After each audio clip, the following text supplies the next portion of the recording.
DZIH 75.8 dahil hindi pinaatras at hindi pinalalagpas ang bugso ng balita. Kilos na Bayan, live mula sa NSPC News Center. Ako po si Dwight De Leon at ito ang Newswaves Express. Ngayon ay kanibigsa ng Abril taong 2012 sa ulo ng mga balita. 27-day training para sa mga guro, inulusan ng DepEd. Cruise ship na stranded at nalayag na. Sa balitang astig, hinilalin ang 98 bulang na matanda na maling eskwela. Sa sports may baby prize, pinatulas sa Big Hot John. At sa ating balitang showbiz, Michelle Obama ay pinahayagang kaplana kay Taylor Swift. Sa balita ng bansa, iba pang kaalaman, ito ang pinayunin ng DepEd sa pinulusan ng 27-day training para sa may 85 guro ng Special Education Hospital. Ayon kay DepEd Secretary Brother Arvin Ministro, mahalaga ang pagsasanay upang magabayan ng mga guro sa pagtuturo sa mga kabataang may physical deformities. Ngayong mabilis na sisimula ng pagsasanay sa Luzon, Visayas at Mindanao. Samantala sa ibang balita naman, muli nang naglalaya ng Zamara West Cruise Ship matapos ang insidente ng sunog. May newswave mula sa newsroom si Libro Saniel. Naglalayag na ang Zamara West Cruise Ship matapos ang pagtingin nito sa tower ng Philippines dahil sa pagkakaroon ng sunog mula sa engine nito. Sinabi ni Algerica Frente, Philippine Coast Guard Commander na naayos na ang engine at nagamot na ang mga crew members na nasugatan sa insidente. Libro Saniel para sa Newswaves Express. Salamat, Libro Saniel. Huwag kayong bibigyan ng marami pang puso ng mga balita sa pagbabalik ng Newswaves Express. Hey folks, check this out! Respeto para sa lahat, para sa lahat.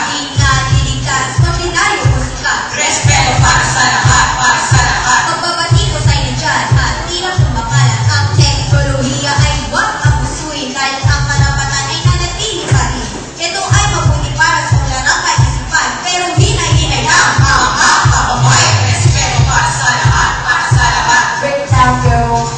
Ang paalalang ito ang naging sa inyo ng implikang ito. We say no to cyberbullying.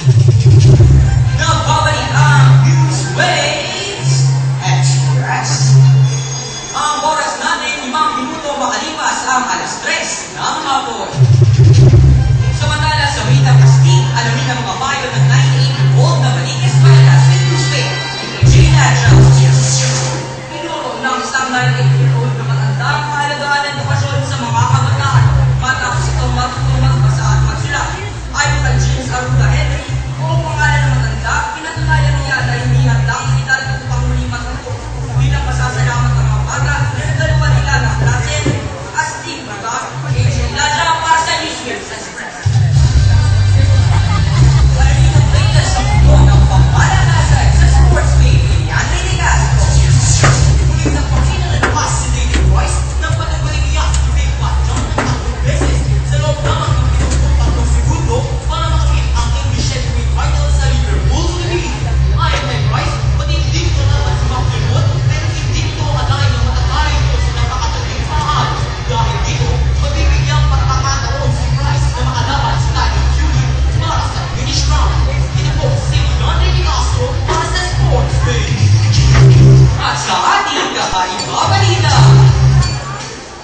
alamin ang latest kay Hanulan. Siyawan ang palakpakan. Ito ang hindi na matapos na susunod First Lady Michelle Obama ang 2012 Oldest Celtic Award. Dito Sabado sa Los Angeles, California. Ayon kay Obama malaki ang pagkakaiba sa 22-year-old singer. Ito ang palakalan sa kanya ang papabilang sa gabi ng palakalan. Matatandaan ni Obama ang 2010 awardee ng naturang palakalan. Halloween Kalani para sa Newswaves Express. At yan ang mga balita ang inyong tinutukan ng mga pangyayaring nagpapakilos sa ating bayan sa ngalan ng DZIH Field Reporters at Newsroom Presenters. Ako po si Dwight De Leon. Patuloy tayong mag-wave at mag-express dahil di pinaka-rush at hindi pinalalagpas ang bukso ng balita. Ito ang Newswaves Express. Magandang hapon.